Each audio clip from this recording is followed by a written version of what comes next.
आजकल बच्चे हों या बड़े, मर्द हो या ख़वातीन, बेशतर अफराद कमर दर्द का शिकार दिखाई देते हैं और उनमें ज़्यादा तादाद ख़वातीन की है। कमर दर्द 15 से 45 साल की उम्र के दरमियान आम होने लगा है और ऐसे अफराद जिनका वज़न ज़्यादा होता है और वो चलने फिरने से बेजार दिखाई देते हैं, जिसकी वजह से उनके कमर के असलात कमज़ोर हो जाते हैं और वो कमर दर्द की शिकायत करते हैं। जो लोग वज़न कम करने के लिए एक्सरसाइज करने की कोशिश करते हैं उनको भी कमर दर्द की शिकायत अक्सर आम रहती हैं। यहाँ तक कि कुछ लोग ना एक्सरसाइज करते हैं ना कोई वज़नी काम, फिर भी अक्सर उनको कमर में दर्द रहता है। कमर दर्द की वजूहात क्या हैं, कमर दर्द की इकसाम कितनी है और हामला ख़वातीन में कमर दर्द क्यों होता है, इन सब का इलाज कैसे मुमकिन हो सकता है, जानेंगे। आज हमारे साथ मौजूद है डॉक्टर महर निगार, फिजियोथेरेपिस्ट हैं। अस्सलाम वालेकुम। वालेकुम अस्सलाम। खुशामदीद, कैसी हैं आप? मैं ठीक, अल्लाह का शुक्र। आप कैसी हैं? अभी ठीक ठाक हूँ। और मुझे बताइएगा कि कमर दर्द की बेसिकली वजूहात क्या है? अच्छा, कमर दर्द जो है वो बेसिकली बहुत सारी वजूहात की वजह से हो सकती है। जैसे कि हम देखते हैं कि हमारे जिस्म का कोई भी हिस्सा अगर उस पर चोट लग जाए तो पूरे जिस्म में तकलीफ़ शुरू हो जाती है। इसी तरह कमर दर्द की जो वजूहात हैं वो मुख्तलिफ़ जगहों से शुरू हो सकती हैं, जिनमें सबसे ज़्यादा कॉमन आपके पाँव आ जाते हैं, ठीक है, जिनमें जैसे ख़वातीन हैं वो काफ़ी हील्स पहनती है, मैंने भी पहनी हुई है। तो हील्स बहुत एक कॉमन रीज़न है बेसिकली बैक एक की। इसके अलावा आपके पास कोई भी पोस्चरल डिसऑर्डर आ जाता है, पोस्चर ख़राब हो गया है, बैठने का तरीका ठीक नहीं है, चलने का तरीका ठीक नहीं है, उसकी वजह से भी आ जाता है। या आपको कहीं पे चोट लगी और उसको गार्ड करने के लिए या उस चोट की तकलीफ़ को बचाने के लिए जो हमारा जिस्म का पोस्चर ख़राब होता है बेसिकली, उसकी वजह से भी हमारी कमर दर्द शुरू हो जाती है। अगर हम इसको कैटेगोरिकली देखें तो हमारे पास जो कमर दर्द की जो पाँव से शुरू होने वाली वजूहात हैं, उनके अंदर हील्स को अगर मैं एलैबोरेट कर दूं तो उसके अंदर होता ही है कि जब हम हील्स पहनते हैं तो हमारा जो बॉडी का सेंटर ऑफ ग्रेविटी है बेसिकली वो आगे फॉरवर्ड हो जाता है, ठीक है। वो और जो इंसान है, जो ख़वातीन है, वो आगे की तरफ लीन फॉरवर्ड करती हैं। लेकिन आपको भी पता है कि जैसे ही हम आगे की तरफ झुकते हैं हमारे गिरने के चांसेस ज़्यादा होते हैं। बिल्कुल। और उससे बचत के लिए वो पीछे की तरफ होती हैं, लेकिन जो कमर का कर्व आ रहा होता है बेसिकली, जो हमारी लंबर एरिया है, जो हमारी स्पाइन है, उसका जो कर्व है वो काफ़ी ज़्यादा बढ़ना शुरू हो जाता है। अच्छा, आपको पता है कि हमारी जो कमर है, स्पाइन है, उसके खदो खाल हैं, ठीक है, उसमें जो लंबर एरिया है वो बहुत इंपॉर्टेंट है। यहीं पे बेसिकली ज़्यादा हमारी कॉमन बैक एक होती है। और इसके अंदर जब इसका कर्व ज़्यादा हो जाता है, हम इसको कहते हैं लॉर्डोसिस हो जाना, ठीक है। लॉर्डोसिस जब आपका इंक्रीज़ हो जाता है, आपका कर्वेचर इंक्रीज़ हो जाता है, तो उसमें बेसिकली आपके मसल्स टाइट होना शुरू हो जाते हैं बैक के, और आपके ऑपोजिट मसल्स लूजन अप होना शुरू हो जाते हैं।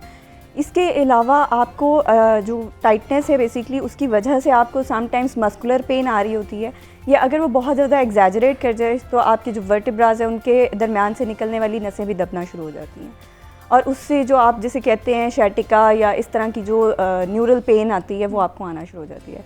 अच्छा, अपार्ट फ्रॉम दैट ख़वातीन के अंदर जो प्रॉब्लम सबसे ज़्यादा कॉमन है वो ये होता है कि प्रेगनेंसी के बाद बहुत ज़्यादा बैक एक शुरू हो जाती है। मैं इस पर भी बात करूँगी, लेकिन मैं ये जानना चाहूँगी क्या हील जो है वो हमें नहीं ज़्यादा पहननी चाहिए, फ्लैट जूता पहनना चाहिए? कुछ ख़वातीन पहनती ही, उन्हें पसंद ही हील्स होती है, तो वो क्या करें फिर? अच्छा, होता ये है कि आप हील्स पहने, लेकिन आप ये ख्याल ज़रूर रखें कि बहुत लॉन्ग टर्म हील पहन के मत चलें, ठीक है। इसके अलावा हील बिल्कुल फ्लैट भी जूते नहीं सही रहते पाँव के लिए, क्योंकि आपके पाँव के भी आगे खदो खाल हैं, कर्वेचर्स हैं, आर्चेस हैं। आपको पता होगा कि जिस तरह दरमियान में मीडियल लॉन्गिट्यूडनल आर्च है बेसिकली हमारी, तो वो बहुत ज़रूरी है आपका नॉर्मल वॉकिंग पैटर्न के लिए। अगर वो किसी की कम हो जाती है, जैसे फ्लैट फीट हैं, जैसे हमारे एक क्रिकेटर हैं शोएब अख्तर साहब, उनकी फ्लैट फीट हैं, तो हालांकि वो उनको वैसे इफ़ेक्ट नहीं करते, लेकिन नॉर्मल आम अगर आप देखें तो उनके अंदर जो ख़वातीन या जो मर्द जिनके अंदर भी फ्लैट फीट हो जाते हैं, उनके अंदर वो बहुत ज़्यादा प्रॉब्लम करती है चीज़, और उनका जो पूरा बॉडी पोस्चर है वो ख़राब होना शुरू हो जाता है, और घुटनों के ऊपर भी आपका जो वज़न है वो ज़्यादा आना शुरू हो जाता है नॉर्मल से।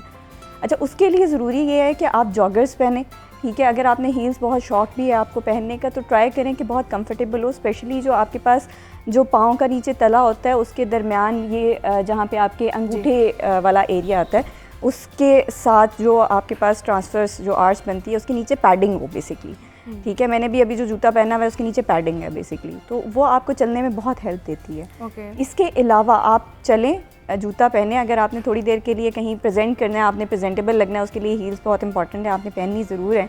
तो आप पहने, लेकिन आप उसको उसी जगह पे प्रेजेंट करके या आपने जो भी आपने काम करना है करके उसके बाद आप इजी कंफर्टेबल शूज़ में आ जाएं। बहुत लॉन्ग टर्म रनिंग या इस तरह के काम ना करें। और वैसे तो यही है कि जितना हो सकता है अवॉइड करें इस चीज़ से, क्योंकि ये चीज़ हम अडेप्ट जो कर जाते हैं ना, वो लॉन्ग टर्म में हमारी ज़िंदगी में आदत भी बन जाती है। बिल्कुल आदत के साथ साथ, और वो आपके मसल्स उसको अडेप्ट करना शुरू कर देते हैं। फिर कुछ मसल्स जो हैं वो उसकी अडेप्शन की वजह से, जैसे आपके काफ मसल्स हैं बेसिकली, वो शॉर्टन अप हो जाते हैं, स्पैस्टिक होना शुरू हो जाते हैं, और वहीं से फिर बीमारी शुरू हो जाती है, तकलीफ़ शुरू हो जाती है। अब एक जैसे हमारी बॉडी के अंदर अल्लाह ताला ने बड़ा खूबसूरत निज़ाम रखा है कि जो मसल्स हैं वो बहुत हार्मनी के साथ चल रहे हैं, साइनर्जी पैटर्न्स हैं। यानी अगर एक पट्टा नॉर्मल काम नहीं कर रहा तो वो दूसरा या तो उसको असिस्ट करेगा, तो वो अपनी ज़रूरत, और समटाइम पाँव में स्वेलिंग भी हो जाती है। एग्जैक्टली, वो पाँव में स्वेलिंग भी इसी वजह से होती है कि आपका जो नीचे प्लांटर फेशिया है वो टाइट होना शुरू हो जाता है। आपके नीचे झिल्ली कह लें एक होती है पाँव के, वो फेशिया बेसिकली वो टाइटन अप होना शुरू हो जाता है या उसकी इन्फ्लेमेशन शुरू हो जाती है। उसकी वजह से आपको जो है ना वो तकलीफ़ बहुत ज़्यादा होती है। और समटाइम्स हम खड़े होते हैं तो खड़े होते हुए भी हमें लगता है कि हमारे पाँव बहुत दुख रहे हैं, और चलते हुए तो बहुत ज़्यादा तकलीफ़ होती है। तो उसका भी हल यही है कि आप जो है वो ठंडी टकोर करें। ओके। जो अच्छा, कुछ ख़वातीन हैं वो हील्स पहनती हैं, अगर वो ज़्यादा अगर उसका इस्तेमाल करती हैं तो कुछ धब्बे भी ब्लू कलर के पड़ जाते हैं। हाँ जी, ब्रूजेस होते हैं बेसिकली। उसकी क्या रीज़न होती है? ब्रूजेस हो जाते हैं, और इसके अलावा आपका जूता जो है वो जहाँ से रगड़ खा रहा होता है वहाँ से भी आपको वो ब्रूज पड़ना शुरू हो जाता है। तो ये चीज़ें तो ज़ाहिर है वेयर एंड टेयर है। नॉर्मल तो आपका बॉडी पोस्चर नहीं है कि आप हील में ऐसे खड़े रहें। अल्लाह ताला ने तो आपको पाँव जैसे बनाए हैं वैसे ही आपके खड़े होने के लिए आपको होना चाहिए। लेकिन क्योंकि हम चीज़ें अपनी ज़रूरत के मुताबिक करते हैं, उसकी वजह से कहीं ना कहीं कोई ना कोई हमें चोट या कोई ब्रूज या रगड़ लग जाती है, उसकी वजह से हमें वो धब्बे पड़ना शुरू हो जाते हैं। तो ये इसकी रीज़न है बेसिकली। और जो हामला ख़वातीन होती हैं उनमें भी ये नॉर्मली बहुत कमर दर्द पाई जाती है, इसकी क्या वजूहात? अच्छा, इसकी वजूहात मैं आपको बताती हूँ। 2 वजूहात हैं। एक तो ये कि अल्लाह ताला की तरफ से ही जो जिस वक्त प्रेगनेंसी होती है तो उस टाइम पे आपके जो लिगामेंट्स होते हैं बॉडी के, जिन्होंने आपकी हड्डियों को आपस में जोड़ के रखा होता है, वो लैक्स हो जाते हैं, वो लूजन अप हो जाते हैं। क्योंकि चाइल्ड बर्थ होनी होती है और आपकी बॉडी ने फैलना होता है, तो अल्लाह ताला अगर उनको वहीं का वहीं ऐसे सख्त रखे तो उसकी वजह से जो बच्चा होता है वो बॉडी के अंदर समा नहीं पाएगा। अगर आप बिल्कुल स्टिफ होंगे, जैसे जो फीमेल्स हैं वो इतनी स्टिफ नहीं होती हैं, दे आर क्वाइट सॉफ्ट। तो उसकी रीज़न भी यही होती है बेसिकली कि आपका जो बॉडी है वो लैक्सिटी की वजह से क्या होता है कि एक चीज़ को पकड़ के रखना है, हड्डियों को पकड़ के रखना है, वर्टिब्रास को पकड़ के रखना है। तो जिन चीज़ों ने पकड़ के रखना है, जिन रबर बैंड्स ने पकड़ के रखना है, वो आपके पास लूज़ हो गए हैं। तो अब आप ज़रा सा भी काम करेंगे तो बहुत सारे चांसेस हैं कि वो अपनी जगह से हिल जाएंगे। तो एक तो ये रीज़न हो गई। दूसरी रीज़न जो आती है आपके पास, आपको मैंने पहले अभी थोड़ी देर पहले अर्ज़ किया था कि जो आपके मसल्स हैं वो हार्मनी में काम करते हैं। जैसे एक जगह को स्टेबल करना है तो 2 आपके पास सतून होने चाहिए जो इक्वल स्ट्रेंथ के साथ एक चीज़ को सपोर्ट कर रहे हो। अगर एक सतून लूज़ होगा तो दूसरा उसको पकड़ने के लिए टाइट होना शुरू हो जाएगा। तो यही काम आपके पास बैक में भी होता है। जो बैक के मसल्स हैं वो टाइट होना शुरू हो जाते हैं क्योंकि एब्डोमिनल मसल्स ने स्ट्रेच होना है। अब वो एब्डोमिनल जो हैं वो आपके जब स्ट्रेच होते हैं तो उसकी वजह से आपकी बैक टाइट होना शुरू हो जाती है, वही लंबर लॉर्डोसिस शुरू हो जाता है और उसकी वजह से आपकी बैक एक होना शुरू हो जाती है। और इसके अलावा फिर चाइल्ड बर्थ के बाद, आफ्टर चाइल्ड बर्थ, जब बच्चा पैदा हो जाता है, पैदाइश हो जाती है, तो उस टाइम पे भी मैंने आपको बताया कि जब बर्थ होती है at the time of delivery बहुत एक क्रूशियल प्रोसेस है, तो उसमें भी आपकी जो बॉडी है वो पूरी खुलती है और वापस जाती है। तो इस प्रोसेस में अगर तो आपके पास स्ट्रेंथ पहले नहीं है तो जब वो वापस जाएगी तो वो अपनी जगह से थोड़ा बहुत ऊपर नीचे हिल जाती है। इस वजह से बैक एक बहुत कॉमन ख़वातीन के अंदर पाई जाती है।